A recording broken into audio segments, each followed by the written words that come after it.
Okay, so if I multiply the bottom by 2 cubed roots of y, what do I need to multiply the top by so we're not really changing anything? Or in other words, if I want to multiply in a form of 1.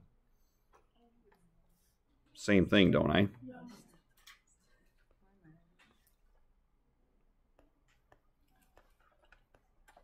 Okay, you with me on that? This one right up here, that's a 3. Let me fix that for you. Is that better, Ava? Okay, so let's talk up here, guys. Here's the deal. How many cube roots do I have up here, up top? Well, there's 2 of them. So the top would become x squared. Okay. Do you guys agree that this part right here could be written as y to the 1/3 now? Times y to the 1/3 again. Okay, then on the bottom we would have y to the 4th, but what's this y cubed right here? I'm sorry, cube root of y, this cube root of y, and this cube root of y. What are they all going to multiply to?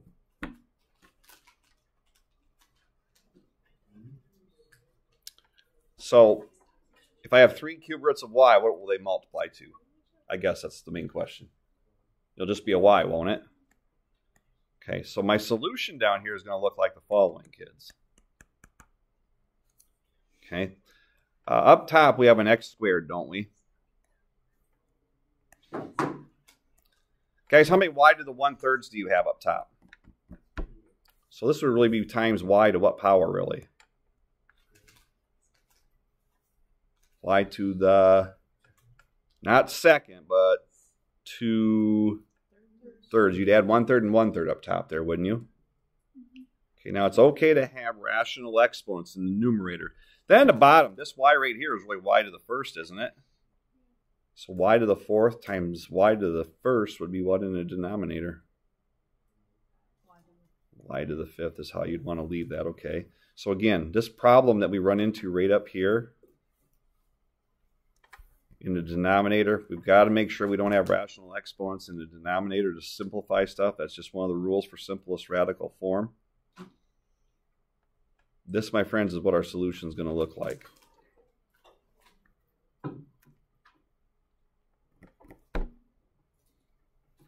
Okay, let's talk on the next one here, guys. I don't really mind this next one, but thing I want to focus on here first is this negative exponent. Okay.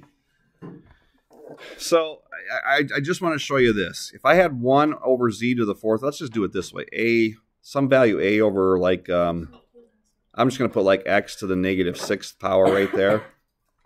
Okay. Guys, anytime you have negative powers, hear me out on this. This is an important concept. If you ever have a negative power right here, any base with a negative power in some fraction form like this could be written as a positive exponent. Positive exponents are going to be a way you want to write stuff here, but any base with a negative exponent can be written as a positive exponent if you move it to the other side of the fraction bar. So right here, this x to the negative 6, this is in the denominator right now, right?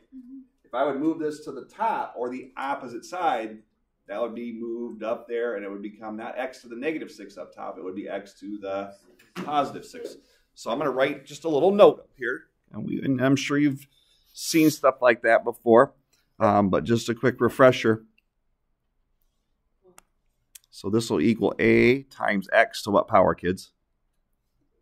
Okay, we can move that, okay? So guys, what could I move right away to get rid of that negative exponent first?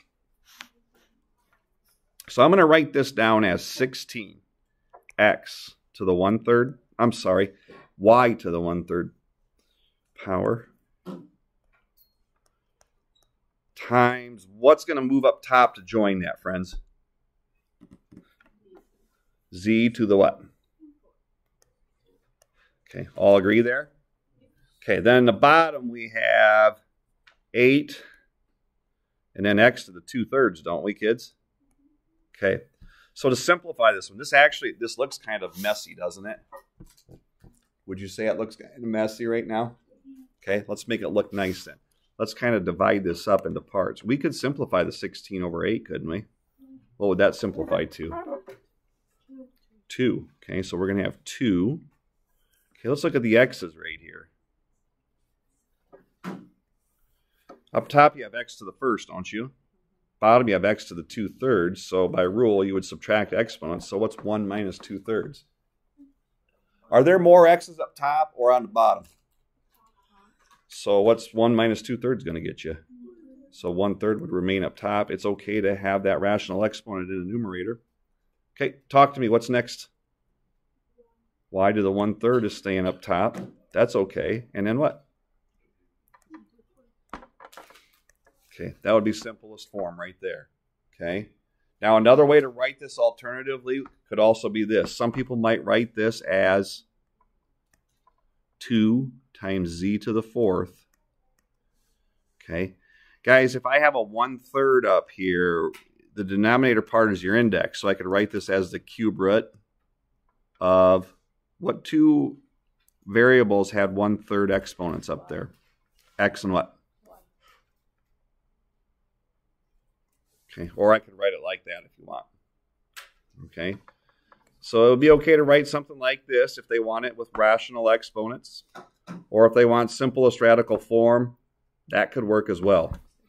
Okay, my main question is the two solutions that are in boxes. Do you understand why they're the same thing? Everybody okay with why they're the same? Okay. I think these have been the longest note section we've had to do all year. Would you all agree? Okay, let's finish up this last page, and I'll give you a little bit of time to start dissecting some of this stuff, okay? Oops, going the wrong way. Math problems, right? Better than the kitty cats that were down in... Weren't there some kitty cats down in the biology room one day, or in Hemseth's anatomy that day? Ugh, I couldn't do that. How many of you guys did that? Anybody do that?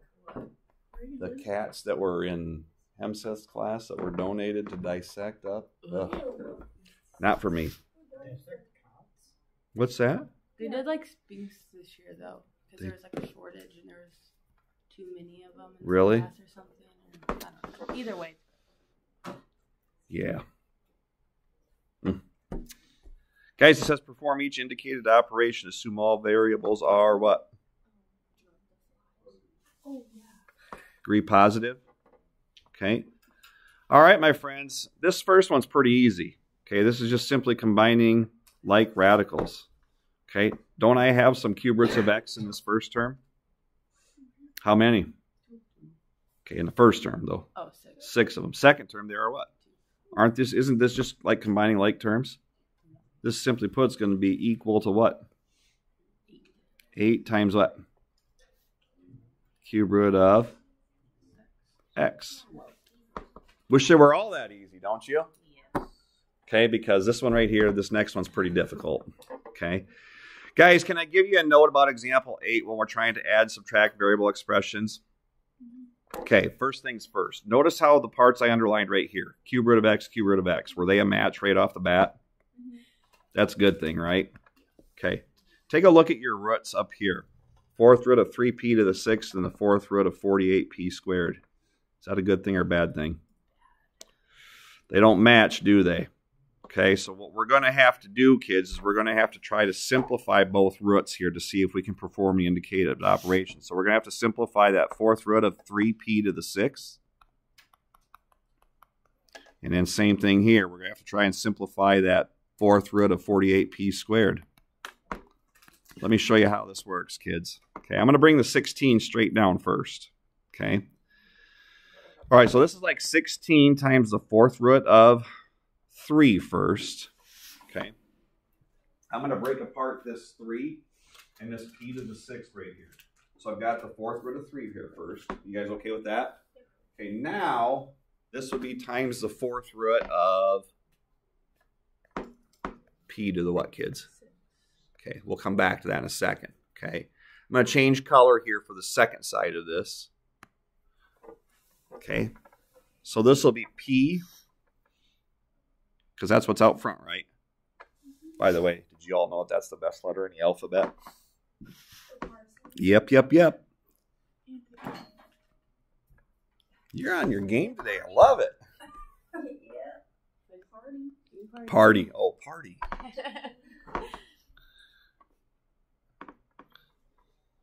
Party. I'm having a party tomorrow. birthday party. I think so. I'm getting old, guys. I don't really celebrate that much anymore. I want to start counting down. Anybody want to guess how old? 47. You're so close. Add another year. 48. Yep. Oh my gosh. I'm almost 50, you guys. It drives me nuts. Scares me.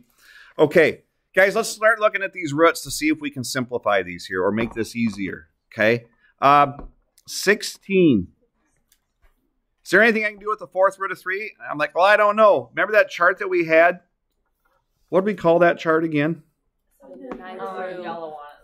Perfect nth roots table. So if you weren't, okay. Okay, what power or what column should I jump into here? What's the index on the values we're trying to simplify? Okay, first thing I want is the fourth root of 3. Well, 3 would fall between 1 and 16 right here, wouldn't it? Okay, the only one that's going to go in there is 1, so are we going to be able to break that down at all? No, so that's got to stay the fourth root of 3, doesn't it? Okay, but this is what we learned right here. This is an important one right here. How many times will 4 go into 6? So I could take a whole factor of p out, and then what would the remainder be? Okay, so I could take p to the first out, because 4 would go into 6 how many whole times? That's like this p to the first out that we factor out wholly. And then what was the remainder left here for the fourth root of p to the 6? 2. Okay, do you get what I have right there, kids? Okay, then watch this right here. This next one's, this is where things are going to get fun. Minus p times, okay. We need to see if we can break down the fourth root of 48. So back at my chart right here, 48 would fall between 16 and 81, right? Okay, so I need to check first to see if 48 is divisible by what? Is it? How many times? So here's what happens here. This becomes the fourth root of 16 for that times the fourth root of 3, right? Times the fourth root of p squared in the end. Okay. Now I'm going to highlight or circle some things here.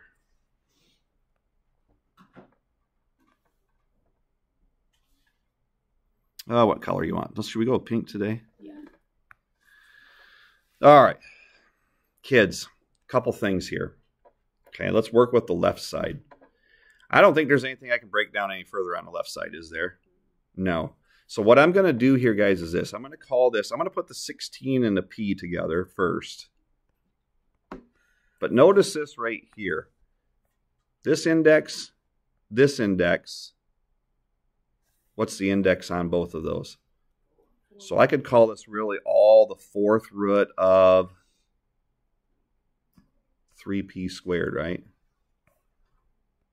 Okay. Guys all agree with that? Putting all that together on the left? Okay, let's talk about over here. Guys, we need to check out and see what the fourth root of 16 is. So I'm going to go back to my chart. Get in the fourth column. Find your 16 in the fourth root column. Follow that all the way over. What is the fourth root of 16? It is what? 2. Okay. So right here, guys, we're going to say that this here is a 2. 2 times what here still? So this is minus 2p times, go back up here and highlight this and this both have an index of 4, right? So won't that be times the fourth root of what? Okay, here's the really cool part.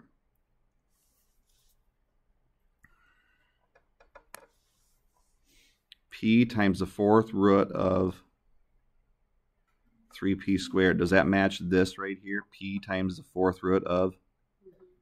Okay, how many of them do you have out in front here? And how many back here? So what's 16 minus 2 going to get you? So we are going to end up as 14 times what? Times, well, you got to get the p in there first, right? Oh, my Lord, kids. I'm telling you what, that's some pretty upper level stuff, okay? If I walked up to some freshmen in college right now, I would guess that a lot of them would struggle with that right away. Okay.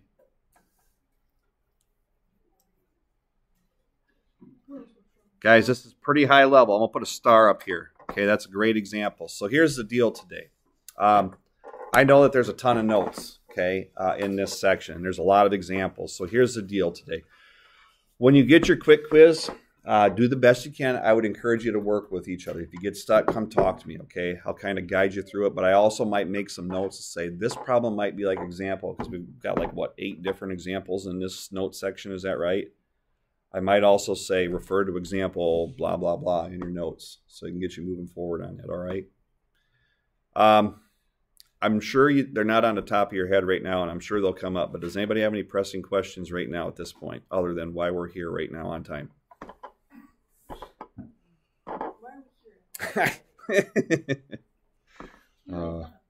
It's all good. I can leave that up there. You guys tell me when you have it, and then I'll stop this recording. Guys, I'm going to get you a short quick quiz today. If you get stuck on stuff, you can come ask me if you guys aren't figuring it out together. Ms. Carrie is going to be around to help out today, too, as well. She's going to start to get acquainted with some of you kids here today, and she might have a different way to explain things, and maybe they're simpler, but make sure if you're stuck and if I'm busy, you can ask her today, too. Okay? Sound cool? Yep. Molly, you got it, buddy? Yeah. Anybody else need more time here?